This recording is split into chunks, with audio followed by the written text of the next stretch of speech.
Познакомиться с этнографической коллекцией Национального музея Коми теперь можно с помощью мобильного приложения «Артефакт». Это виртуальный гид Министерства культуры России. Туда вошло 18 предметов различных разделов постоянной экспозиции отдела этнографии.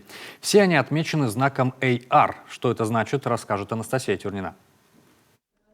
«Артефакт» – это платформа, созданная Министерством культуры России. Она доступна в мобильном приложении для всех пользователей. На этой площадке уже более 150 тысяч музеев, как федеральных, так и местных. Представлены различные выставки и экспозиции. Лежанка, стол, календарь, ловушки.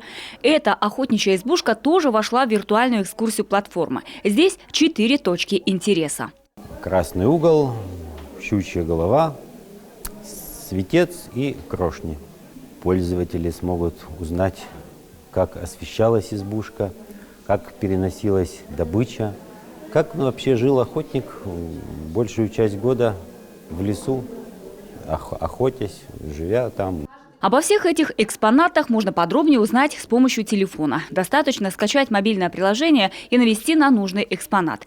Тогда виртуально вы увидите точку интереса и прочитаете о ней статью. Только факты и исторические сведения.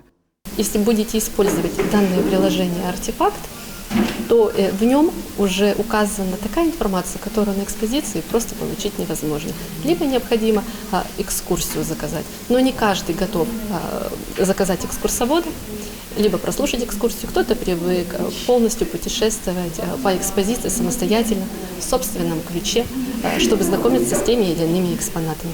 Вот этот артефакт для него. И, конечно, мы надеемся, что данная форма работы посетителей привлечет еще и молодежь. Ведь молодежь, студенты, подростки непременно уже работают со всеми информационными технологиями. У них уже современное оборудование, современные смартфоны, телефоны, гаджеты, которые уже могут прийти и попробовать распознавание. Информационные технологии в Национальном музее Коми внедряют охотно. Масштабно используют QR-коды. Новый этап – распознавание трехмерного пространства. В данном случае – этнографической коллекции. На платформу «Артефакт» оказалось попасть не так-то просто. Пришлось пройти не одно согласование. Организаторов не устраивали изображения, освещение. Самое главное – сотрудникам музея надо было представить себя посетителями. Мы таким образом расширяем доступ посетителей, виртуальных посетителей на нашей экспозиции. И, конечно, нам было сложновато начинать работу в этом проекте на платформе «Артефакт», поскольку не было еще такого опыта участия в таких больших нацпроектах, федеральных проектах. И